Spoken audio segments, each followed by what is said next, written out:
Let's talk a little bit more about that Kenneth Walker situation. You wrote about it in the TNT yesterday. He's on pace for 1,000 yards now. He's got that rush, that average yards per rush up to 4.5 yards. Mm-hmm. I've maintained for a while now that maybe he wasn't going to be in the picture in 2026, that he wouldn't be an extension candidate, that he's not the ideal running back for what they want in a running back, and that person might not be on the roster, that ideally they want someone that's a little bit of Zach Charbonnet and a little bit of Kenneth Walker. Is he maybe changing? You said that Mike Macdonald's willing to give him some more touches now. We'll see if that carries over to Sunday. Is he changing their perceptions? Might he be working his way back into the picture beyond this year? He might be, because I don't think Zach Charbonnet has proven himself worthy of being the number one back in this offense.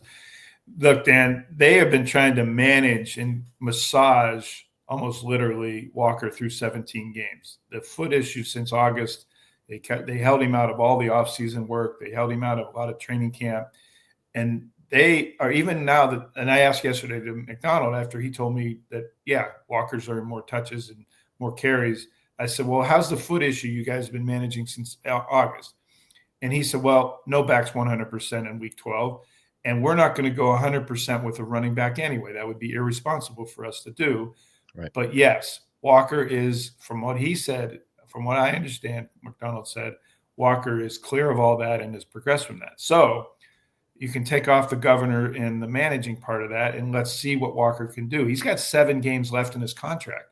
So he's ultra motivated. And I think this is his time. It's go time for him for his future. It's go time for the Seahawks to decide if they want to bring him back. You're right.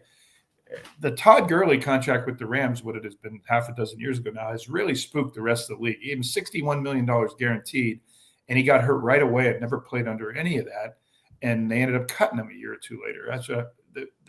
That contract alone was a reminder that as running backs, their second contracts, let's not devote a ton of money and planning to the future beyond the first contract.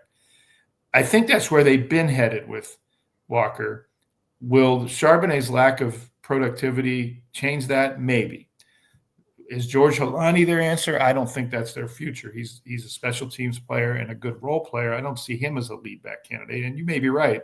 The eventual guy may not even be on the roster. The Seahawks have a decision to make.